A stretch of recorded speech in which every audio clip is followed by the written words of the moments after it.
Jlit. Halo semua, aku Jelly, bos besar dari channel Jelly STH. Tahun baru tidak selamanya indah.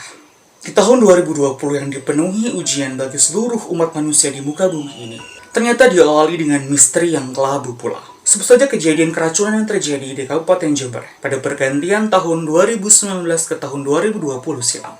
Rumor mengatakan bahwa tongkol tikus dari pantai selatan adalah biang keladinya. Lalu bagaimana hanya karena tongkol tikus banyak orang menjadi korban? Apakah iya karena tongkol tikus mengandung racun tikus di dalamnya? Mari kita cari tahu bersama dalam mitos atau fakta kali ini.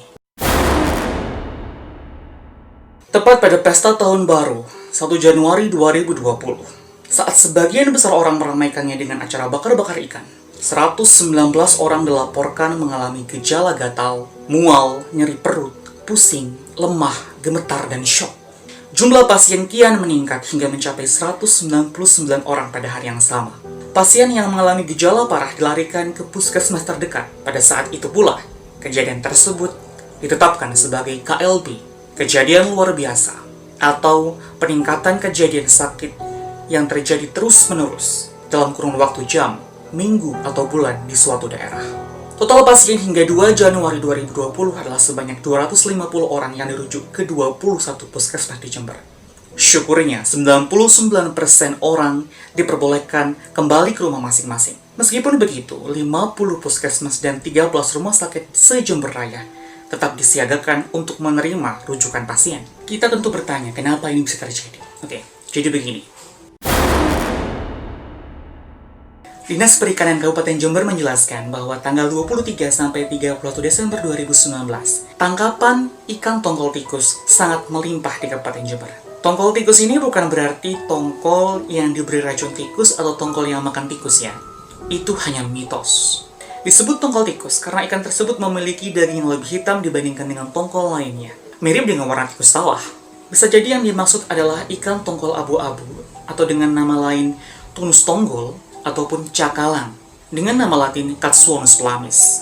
Ikan-ikan yang barusan Jelly sebutkan berasal dari bangsa ikan pelagis, tepatnya dari keluarga Scombridae. Ikan ini memang memiliki racun alami dalam tubuhnya yang dapat membuat seseorang keracunan. Maka dari itu, peristiwa keracunannya disebut dengan scombrotoxin atau scombroid fish poisoning, yang disebabkan oleh histamin dalam daging ikan. Oh ya, kalau kalian belum tahu histamin itu apa, jadi kenalin dulu ya dengan si doi. Jadi histamin adalah senyawa berbahaya yang ditemukan dalam semua makanan berprotein, seperti ikan, produk daging, dan susu. Kalau sudah ada namanya histamin dalam suatu makanan, maka dipastikan makanan itu sudah rusak. Normalnya, ikan yang baru ditangkap tidak mengandung histamin. Tetapi ada 3 kondisi yang menyebabkan histamin itu muncul, yakni adanya histidin bebas, yang merupakan bahan pembentukan histamin dan berjumlah lebih dari 100 mg dalam 2 potong ikan sedang. Adanya bakteri penghasil histamin dan suhu tinggi berkisar antara 21,1 derajat Celcius hingga 32,2 derajat Celcius. Suhu yang tinggi mulai dari ikan ditangkap, dibawa ke pesisir, kemudian sampai di pasar ikan, menyebabkan bakteri berkembang biak dan menjadi kondisi yang pas untuk enzim histidin dekarboksilase dalam tubuh ikan untuk terus-menerus menghasilkan histamin.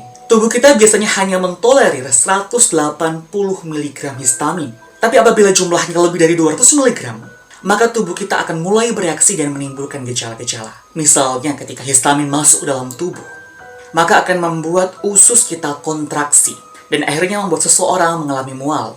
Si doi juga membuat otot jantung kontraksi dan dilatasi atau pelebaran pembuluh darah, sehingga seseorang mengalami hipotensi atau tekanan darah rendah.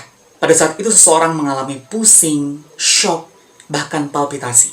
Selain itu, histamin juga akan mempengaruhi saraf, sehingga seseorang akan mengalami urtikaria atau biduran, dan rasa gatal di sekujur tubuhnya.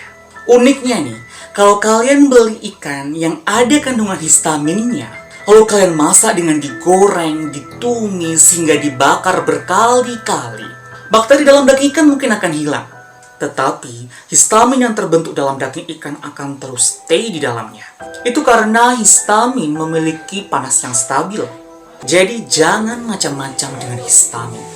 Di Jember sendiri, Suhu tinggi akibat penyimpanan ikan yang kurang memadai menjadi pemicu tingginya histamin dalam daging ikan. Biasanya pembeli hanya membungkus ikan tongkol dengan plastik dan es batu seadanya. Lalu jalan-jalan dulu keliling pasar ikan atau pesisir pantai. Padahal histamin dalam ikan tongkol akan meningkat setelah 4 jam di ruang terbuka. Ada juga pedagang yang menjual ikannya dengan harga murah sekitar Rp6.000 per kilogram. Padahal normalnya harga ikan tongkol adalah Rp20.000 per kilogram. Ikan ini bisa murah, bisa jadi karena kualitasnya sudah buruk, atau disimpan dengan pendinginan yang minim. Istilah lain dari ikan ini adalah ikan beret.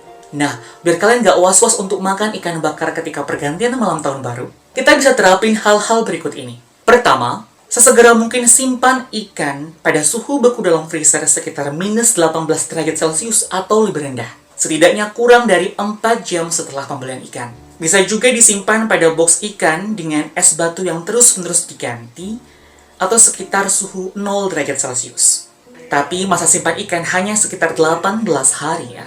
Kedua, perhatikan juga ciri-ciri antara ikan yang segar dan ikan yang sudah rusak. Selengkapnya ditulis di description box. Kesimpulan dari video ini adalah sebuah fakta bahwa keracunan tongkol tikus atau skombrotoksin di Jember disebabkan oleh tingginya histamin dalam daging ikan. Maka dari itu, perhatikan kualitas ikan sebelum membelinya dan sesegera mungkin memasukkan ikan ke dalam freezer atau box ikan dengan penuh es batu. Kita tentu gak mau KLB keracunan terjadi lagi dan merusak malam pergantian tahun baru. Anyway, coba deh. Bagi kalian yang menjadi salah satu korban tongkol tikus, ceritakan dong pengalaman kalian dan ceritakan juga rencana kalian pada malam tahun baru nanti. Tulis semua di kolom komentar ya. That's it for today. I hope you enjoyed this video. Don't forget to like, share, comment, subscribe, and click the notification bell for watching my updated video. And see you, Jelly Molly!